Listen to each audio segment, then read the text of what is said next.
The United Nations Secretary-General says we are heading for a catastrophe unless climate change is prioritised.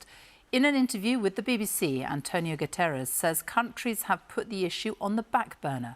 World leaders will meet next month in Egypt for the next UN climate summit, COP27. They'll discuss further action to tackle climate change after a year of climate-related disasters and temperature records broken. At COP26 in Glasgow last year, a new global agreement was reached, the Glasgow Climate Pact, for countries to revisit and strengthen their current emissions targets by the end of this year. The plan was to reduce the use of coal, phase it down rather than phase it out. Money for developing countries would be significantly increased to help them cope with the effects of climate change and make the switch to clean energy. A commitment in 2009 to give $100 billion a year by 2020 to developing countries was missed and moved back to next year. Now developing countries want even more to help them recover from the effects of climate change rather than just prepare for it. Our climate editor, Justin Rolat, is in New York and dire warnings, Justin, from the UN today.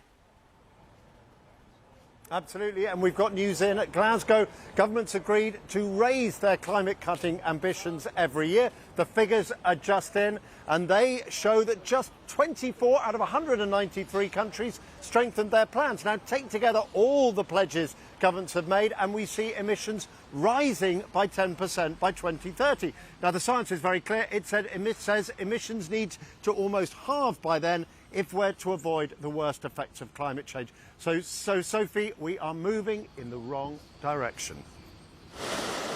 It has been a year of extreme weather. Devastating floods in Pakistan, drought in Somalia with millions threatened with famine. And record-breaking heat in the UK and many other countries. It's why the UN chief says climate is the most important issue in his in-tray. Do you think the governments of the world recognise that?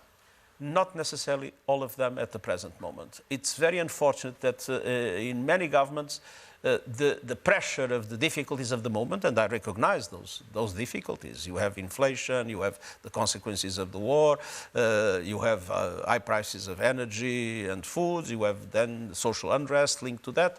So there has been indeed a tendency to put climate change in the back burner, and that is why it is so important to strongly advocate to bring back climate change to the centre of the international debate.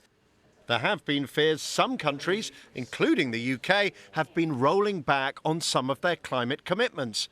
Liz Truss advised King Charles not to go to the UN climate summit in Egypt, for example.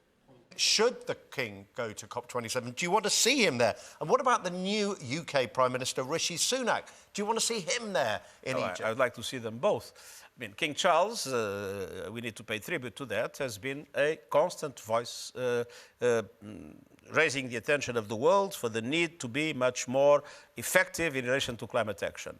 Are you worried about the UK's commitment on climate? I believe the UK people has today enough conscience about what climate change means. Mr. Guterres, I didn't ask about the people, I asked about the government. What I'm saying is that the governments are accountable to the people. And I believe the people will make the government accountable in a way that the commitments that were made will be maintained. I'm sensing that you are slightly worried about the UK government's commitment on climate. If they need to be held to account by the people, it suggests that they're not perhaps... There were some hints, but I hope that those hints do not correspond to the reality. Some hints of a sort of loosening of the commitment. Because things are changing also very quickly in the British political life, so let's be optimistic about the future. But this year, we've had a taste of the kind of extreme weather climate change can bring.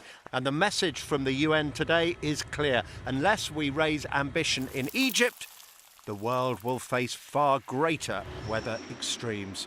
Justin Rolat, BBC News, the UN headquarters in New York.